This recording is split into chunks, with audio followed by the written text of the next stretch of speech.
بسم الله الرحمن الرحيم. اللهم صل وسلم عليك يا حبيبي يا رسول الله. ازيكم عاملين ايه؟ وحشتوني كتير قوي قوي. بحبكم في الله. هنعمل النهارده وصفة حلوة قوي ان شاء الله هتعجبكم وهتنور رضاكم، وهنتكلم وهنحكي مع بعض شوية حلوين كده مع بعض. زي ما انتم شايفين كده وصفة سهلة جدا وخفيفة جدا وطعمها في منتهى الجمال. شايفين لا بتشرب زيت ومورقة وطعمها يجنن. هنخش على مقاديرنا. معايا كوباية مية دافية ومعلقتين من السكر ومعلقة خميرة حلوة كده. هندوبهم حلو قوي مع بعض وهنسيبهم 5 دقايق. بعد ما ترتاح 5 دقايق بالشكل اللي انتوا هتشوفوه دوت، هنزل ببيضة. هنزل على الدقيق بتاعي، معايا 3 كوبايات من الدقيق، هنزل عليهم برشة ملح واقلب واعجن حلو قوي. مش هنزود مية ولا هنزود اي حاجة، المقدار بتاعنا مظبوط على الشعرة. هفضل اعجن فيه حلو قوي لغاية ما ياخد معايا قوام حلو قوي. بالمناسبة ألف مبروك لكل أولادنا اللي نجحوا في الثانوية العامة. ياريت ما نضغطش عليهم ندخلهم ايه أو ما ندخلهمش ايه، اللي هم حابينه واللي هم راغبينه علشان يمشوا فيه كويس قوي ويوصلوا للمكانة اللي هم حابينها وان هم شايفينها زي ما انتوا.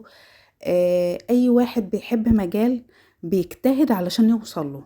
ياريت ان احنا منضايقش أولادنا ونسيبهم حرية الاختيار ليهم، لان ده هيبقى مصيرهم، ونسيبهم يعتمدوا على نفسهم في كل حاجة. دي نصيحة مني ليكم. كان عندي حد عزيز عليا كان في ثانوية عامة، ووالده أجبره ان هو يخش كلية معينة او مجموع حلو قوي، كان يوصل ان هو ممكن يدخل يبقى مستشار حاجة كبيرة. والده كان عايز يدخله، بس كمنه والده ووالدته فلاحين مش متعلمين، لازما يكون لهم واسطة، ومعرفش ان هو يدخله المجال ده، فضغط عليه ان هو يخش مجال تاني. فتعب معاه بجد ومعرفش يوصل للابنه اللي هو عايزه. حاول ان هو يتطوع ان هو يوصل للمجال اللي والده حبه، معرفش. فهو حاليا دلوقتي مش حابب لا وظيفته ولا حابب مكانه ولا حابب مجاله. سيبوا اولادكم يختاروا زي ما انتوا بتختاروا حياتكم، ما تضايقوهمش. ونصيحة مني سيبوهم، هما لهم حرية الاختيار في الاخر. هنكمل الوصفة بتاعتنا بعد ما عجناها حلو. هننزل عليها بمعلقتين زيت وهنسيبها تختمر نص تخميرة، وهنشكلها بقى مثلثات مربعات بالشكل اللي انتوا تشوفوه او اللي انتوا حابينه. هنسيبها ترتاح على بعد ما تتشكل 5 دقايق بالظبط، ومعايا زيت على النار. الوصفة بتاعتنا ما بتشربش زيت، طعمها حلو قوي. تنفع فطار، تنفع عشاء خفيف، لذيذة جدا مع سكر بودرة او مع شوكولاتات او صوص شوكولاتة او اي حاجة انتوا حابين. حلوة قوي بجد. تستاهل منكم لايكات علشان الفيديو الكل يقدر يستفاد منه زي ما انتوا شايفين. شايفين ما شاء الله، وبتاخد لون بسرعة وحلوة قوي ومنفوخة وهشة وبتتنفخ معاكي في الزيت، جميلة جدا.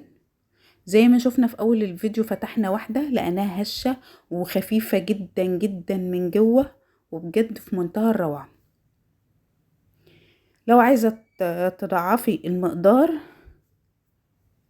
هتزودي المقادير، ولو عايزة ان انت تقلليه هتنصصي المقدار. شايفين ما شاء الله شكلها شهي جدا وطعمها في منتهى الجمال.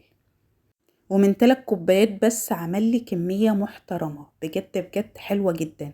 شايفين ما شاء الله هشة جدا من جوه وقلبها مفرغ وما بتشربش زيت وقطنية من جوه، جميلة جدا. هتعجبكم وولادكم هيفرحوا بيها جدا. شايفين ما شاء الله على جمالها ولونها حلو قوي قوي.